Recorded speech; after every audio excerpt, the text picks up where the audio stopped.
How is it equality for me to not get a job because I'm white? Why is it a problem to just work harder? I mean, how would you feel if white people said that to black people pre-civil rights?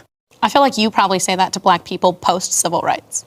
Well, I do not say that to black people. I heard you use the word colored in reference to people, and it's 2025. I'm pretty sure I said people of color. You said colored people. People of color. Oh, sorry. People of color, colored people. Like, why is one like the politically correct thing and one is like the worst thing to say in the world? It's well, like, you know what? Changing two words around. The reality is that neither you or myself is the right person to make that decision because neither one of us is a person of color. I can say whatever I want. What you're saying? I can't make the. You're in the. No, I'm telling you why it's. I'm telling you why it's not socially acceptable. I'm not telling you that you're not allowed to say it, am I? I was just giving you the reason of why it's not socially acceptable. Are there any words that like black people can't say that aren't socially acceptable? Or is it just white people? Well, I feel like black people are, generally speaking, a minority population. They're not coming from a position of power that you are. They're allowed to say anything. So we're talking about a power dynamic. You know, like what we're having a conversation about is a power dynamic. You can just look at the average percentage of university enrollment and see that white people are underrepresented for their amount of test scores per capita of the population, extremely underrepresented. What is your aversion to diversity? I don't want to be like replaced at a job because I'm white. You are not being replaced. I literally just said I've not gotten jobs so because have I, of diversity. But I don't feel like I'm being replaced. That's what that is. You could have got that job if you were black. So how is that not being replaced? That's what affirmative action is. What do you think it is? No, that was casting. That's what that was. It was casting. But why is it hard for you not to just go, I did not get that one, let me go for this one?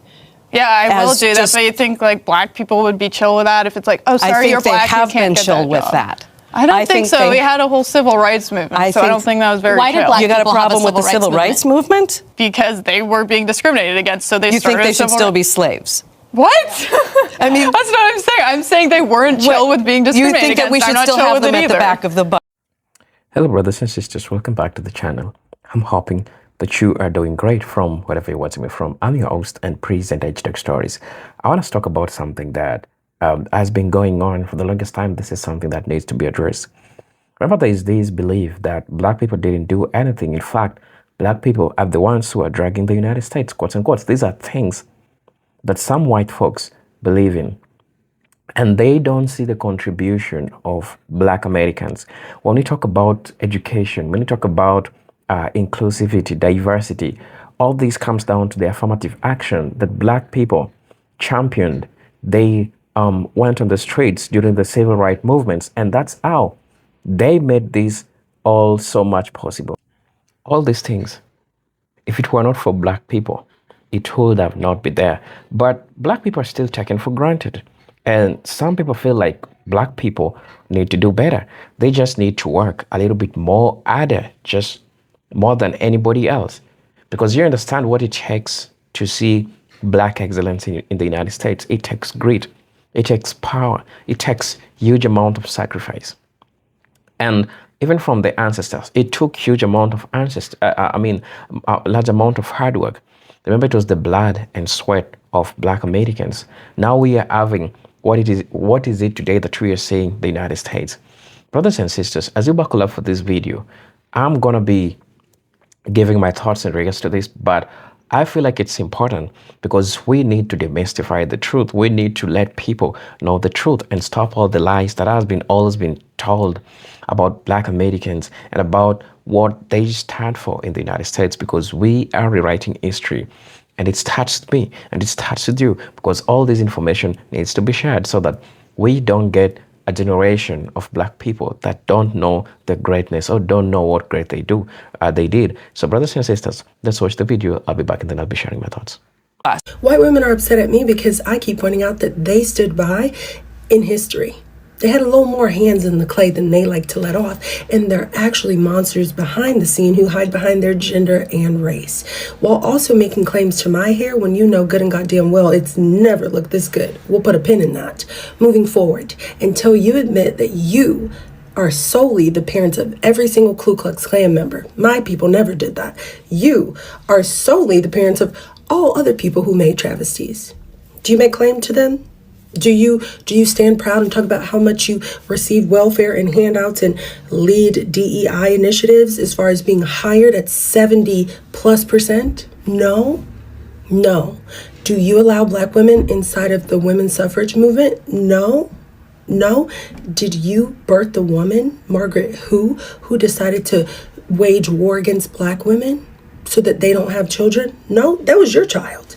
Not mine, not my people. So until you stand rightfully in your place next to those men that you want us to hate and be about feminism for, then I'm done talking.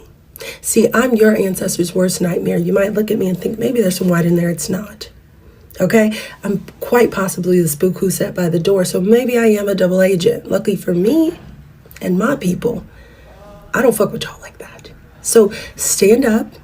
Be right, be on the right side of history for once, and stop trying to control the narrative in my comments by making claims to things that are not true. Good luck. Actually, no, I don't mean that. I don't. Yeah, I mean, what's an example, I guess?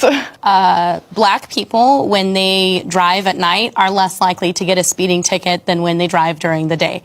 A Black person is significantly and statistically less likely to be pulled over by a police officer when they cannot visually see their color. That tells me that white privilege is real. What about, like, Asians? What about them? Like, what about, like, Black people versus, like, Asians or Hispanics or something? I'd say it goes for Hispanics as well. You know, it's just a lighter shade. So they're just as much a target. And I'll say this, I got pulled over and nothing happened. Were you doing something illegal? Cameras are on? Yes, I was. I was intoxicated. I was 19 at the time. Good for you. Yeah. I know. Yeah. Do you think that's ever happened to a Black person? Or I think that what we're saying about white privilege is not saying that this has never happened to a white person. Like, we're not like, oh, white people never get pulled over for speeding tickets. That's not what we're saying.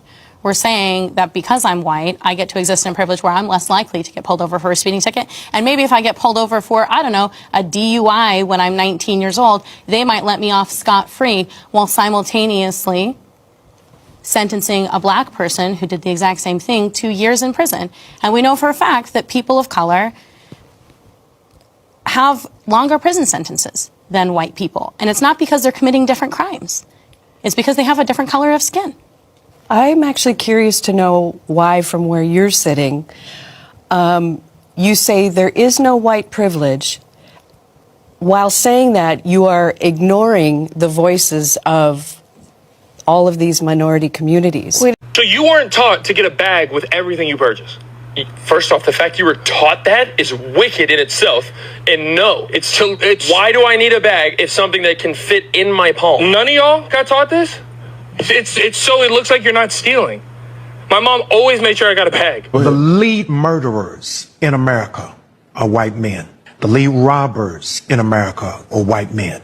The largest amount of rapists are white men. The highest number of domestic abusers is white men. The highest number of arrested pedophiles is white men. The greatest number of drug dealers arrested is white men. But if you ask the average American who are the proponents of crime, is a black face to it.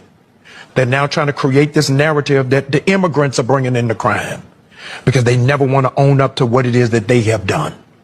Part of our responsibility is to pull the sheets off. We had a shooting here in Georgia not long ago.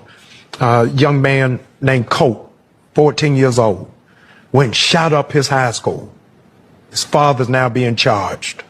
Can you imagine what conversation me and you would be having if Colt was black and Colt's black father gave him a gun? The television, the internet would explode on the irresponsibility of black fathers, on why it is that young black men have guns and are carrying guns. It has always shifted to make black men feel hyper-aggressive, hypersexual, and hyper-criminalized.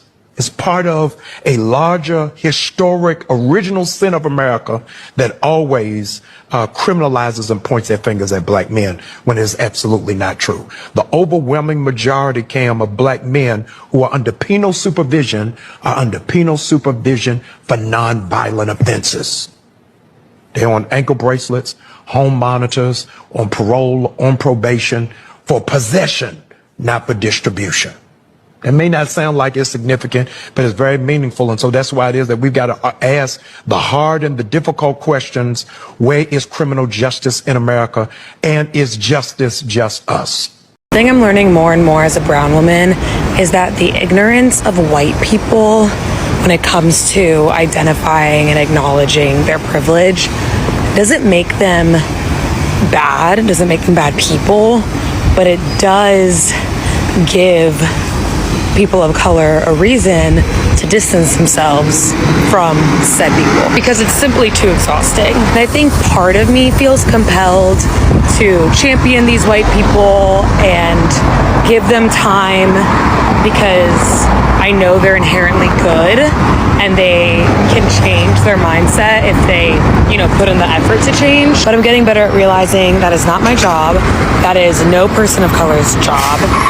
That is only the job of the white people who need to do the work. All of that might sound obvious, but it really does take time to come to terms with. Like, I have learned to give white people all my patience my entire life, and I'm at the point in my life that I am no longer going to sacrifice any bit of myself for the sake of a white person's growth and ego. Y'all white people thought it was a safe space over here to talk about it's not a such thing as white privilege. First of all, it is a such thing as white privilege. Now, I like to make jokes and shit because, I try to be funny and I try to find real life situations and turn them funny because some white people, they do get treated like shit. But at the end of the day, just because a few white people can't use their privilege right, don't mean that white privilege is not real. You know how many black men died behind white women privilege? When I made that joke about my baby mama not having white privilege, she still has it at the end of the day. Me and my baby mama got arrested for the same charge. That is a real thing. I got arrested for child endangerment. I got arrested for, what else I got? Domestic violence. And I got arrested for something else. I had 3 charges. My baby mama got all them same charges, but she pulled a knife out on me. She pulled a knife out on me and I called the police. Once again, the white officer came over there. That was a white woman. I think white women police officers just don't like no damn body. She wasn't rude to me, but she was definitely rude to everybody else. Anyway, my baby mama was in jail for 3 days because that's how you got to do it in Louisiana. You get arrested for 3 days, you do the whole 72 hours, and then boom, it's over with. Her case got dropped. My case got dropped against me. My baby mama dropped the charges because we didn't do nothing. But guess what? The state picked up the charges and charged me. The state did. That's how much they wanted to put something on a black man's record. They dropped my baby mama charges. I didn't even have to drop them. I didn't. But I still got that shit on my record to this day. I got it on my record to this day. My baby mama don't got shit on her record, and we got arrested for the same shit. First of all, she got arrested for deadly weapon too. So yeah, white privilege is a real thing. Yes, it is. It is real. I seen it with my eyes. White privilege is the understanding that all things being equal, black people have to go through the additional hurdle of being black each and every day in the United States of America. Not saying that white people have lots of privileges and fly on private jets. Best way to explain it is to look at 2 people who are completely equal in every way, that have limited resources, limited opportunities, struggle, they're poor, nothing is going great, 2 equal people, but the only difference is one has black skin and one doesn't. The black-skinned person in the United States of America has an additional hurdle to overcome each and every day that the white person doesn't. Shame can tear us down and it can make us not believe in ourselves ever again. Or, as one of my therapists told me, we can use shame, guilt, and remorse to power us forward, to remind us of what we've done in the past, but to make us believe that we can not only help. I'm hot and I'm mad and I might cuss because this video really pisses me off. And the reason why it makes me so mad is because when people ask me, Ryan, what is white privilege? I want to just point at this. This is white privilege. When you say that it doesn't exist, yes, it does. It's this. White privilege is being able to be a school shooter, getting out of prison, and becoming a celebrity. White privilege is being able to help the unhoused population, but when somebody has a mental health episode, you antagonize them until they attack you, and then you literally call them a racist. White privilege is that guy got 25 years for attacking one person, and you got 17 years for going into a school with a gun. White privilege is deciding one day that God called you to be a doctor, going to a different country, treating people with no medical knowledge at all, and killing 105 kids, and then HBO makes a fucking documentary about you. Oh, and we can't forget that the documentary is meant to expose white saviorism within our culture and blah, blah, blah, blah, blah, blah, blah. But it's directed and written by a white woman. A different white woman is going to protect us from white saviorism. I can't with y'all. I can't. I'm hot. It's hot. I'm mad. It's hot and I'm mad. I'm sorry. So I saw someone's video earlier this morning and she was picking her grandma up to go shopping, and her grandma got all dressed up, and she was like, Grandma, where are you going? We're just going to the grocery store. She said, I felt like feeling pretty. And that reminded me of Miss Thelma Louise Johnson. Now, Sister Johnson was one of the elders in my church, and she wanted me to take her uptown to run some errands, and we were going to the bank and to the store, and to the grocery store, and to, could have still been a TGNY and a Piggly Wiggly. Well, anywho, that's unimportant. But Miss Johnson, when I got there to pick her up, she was all dressed up, even in purple lipstick. And I was like, Sister Johnson, I've never seen you in purple lipstick. And so Sister Johnson shared with me how, she had to dress up. She's like, well, when we go downtown, when we go uptown, we dress up or else they're not going to take us serious. And she had stories and shared some examples. And, well, it just never occurred to me that you had to dress in a particular way to have people even give you the time of day. But this story would be reinforced over and over again as I got older and had more professional black friends and would see the difference between how white people would show up at work and how black people would show up at work. And because white people think I'm them, whenever they first meet me, they often start talking about black people. And then when I call them out on it, they're like, oh, I didn't mean it that way. You took that out of context. But one of these kinds of conversations, or one of these times conversation about, how black people, dress up and, spend all their money on clothes and nails. But then on the other hand, if black people didn't dress up, then they would be called thugs and bums and wouldn't even be given the time of day. And so all of this is kind of doubled over for black women because there's a added pressure for hair and makeup and accessories, and it's just overwhelming. Now, that's not to say that the only reason black people dress up is because they want to be taken seriously by white folks. That's not what I'm saying at all. But what I am saying is that there is a culture that allows for white people to dress any kind of way without the threat of being taken as less professional or less authentic, whereas our black counterparts, and often with more education and experience, if they came in to work looking like some of us come into work looking, well, they probably wouldn't even have a job long. And so this is how white privilege seeps into something that's seemingly so innocent as what we wear to work, because everyone doesn't have the privilege to just get up and go to work. So there's a myth that, black non-contribution, how black people do not contribute to anything in the United States. This is a myth because the belief held by some white Americans that black Americans haven't done much for America. This is something which is embedded in history, a historical fact. But In a carefully constructed national myth, remember, from the earliest days of the United States, black labor, black intellect, and resistance were systematically erased or minimized in forms of official narratives. So enslaved Africans were foundational to the country's economic rise, building wealth through unpaid labor in agriculture, in infrastructure, and in skilled trades. Yet, this contribution was never mentioned or framed as a nation building. So instead, America was imagined as a white project with black presence treated as incidental or burdensome. So this narrative did not emerge by accident.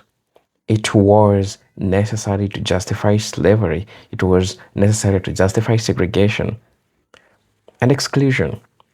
So by denying black contribution, the nation could easily rationalize denying black rights. And also, in material terms, black Americans were central to the making of the United States to what it is today. Remember that enslaved Africans produced cottons, tobacco, rice, and sugar that fueled American capitalism and financed industrialization in both North and South. So cotton alone became the single most valuable export in the 19th century. So tying American prosperity to black labor. So tying American prosperity to black labor, that itself ties American prosperity to black labor. So beyond agriculture, black people built roads, ports, railways, and cities. They often performing the most dangerous and exhausting work. And even after emancipation, black labor continued to be exploited through sharecropping, through convict leasing, and exclusion from labor protections. So to claim that black Americans haven't done much requires ignoring the very foundation of American wealth and development. Black Americans have also profoundly shaped America's intellectual, cultural, and democratic life, from music genres like blues, jazz, gospel, hip hop, rock to literature. So philosophy, sports, language, all these are black creativity. Black creativity defines what the world recognizes as American culture, right? Politically, black Americans have been the moral engine pushing the nation closer to its stated ideals. So the abolitionist movement, Reconstruction, the civil rights movement, and the ongoing struggle for voting rights and labor protections forced America to expand democracy. Many freedoms now enjoyed broadly: civil rights, law, labor rights, and equal protection, which exist because black Americans demanded them. Black Americans demanded them, often at enormous personal cost. So there's a time being told that work harder, and this is an argument that has been always been used, and we call it this as a selective blindness. That's how we call it. We call it a selective blindness. Why? Because when black Americans raise concerns about systemic racism, they are often met with the response that they should work harder or pull themselves by the bootstraps and stop complaining. Understand that this argument assumes that the system is neutral and outcomes are purely the result of effort, an assumption which contradicted by historical and contemporary evidence, because for centuries, black Americans worked hard and worked harder than most of the groups, often under brutal conditions, with no legal rights, with no wages, with no protection. So even after formal segregation ended, discriminatory housing policies, unequal schooling, employment discrimination, and unequal access to capital continued to shape outcomes. So telling black Americans to simply work harder, all this, you understand, that ignores how structural barriers constrain effort and opportunity. So get to understand that The dismissal of black political critique as complaining serves an important social function. It delegitimizes structural analysis while preserving the status quo. When black Americans speak about redlining, mass incarceration, healthcare disparities, and wealth inequality, they are pointing to unmeasurable systems, not personal grievances. However, acknowledging these systems will require admitting that America is not as fair or meritocratic as it claims. As a personal failure, shifting responsibilities away from institutions and onto individuals. So this framing allows society to avoid accountability while maintaining moral comfort. Another layer of this disbelief is the double standards applied to protest and dissent. Now, understand that when white Americans protest taxation, government mandates, or cultural change, it is often framed as patriotism or civic engagement. When black Americans protest police violence, voter suppression, or inequality, it is framed as ingratitude or hostility towards the nation. So this reveals an underlying assumption that America belongs more fully to whites and that black Americans are guests who should be grateful rather than critical. So in reality, black Americans have as much claim to the nation as anyone, having built, defended, and continually fought to improve. So, for some white Americans, denying black contributions and dismissing systemic critique protects a fragile sense of identity and hierarchy. If black Americans are acknowledged as central to America's success, then racial inequality cannot be explained by laziness or cultural failure. It must be explained by power, by policy, and history. So this realization threatens the narrative of moral superiority and dominance. So blaming black Americans for complaining becomes a way to preserve a worldview where inequality is natural and justified rather than produced and maintained. Right, I hope that makes sense. So please let me know what you think and feel about this video. I'm your host and presenter Tech Stories, and I'm hoping to see you in my next video. But until then, peace, love, and harmony.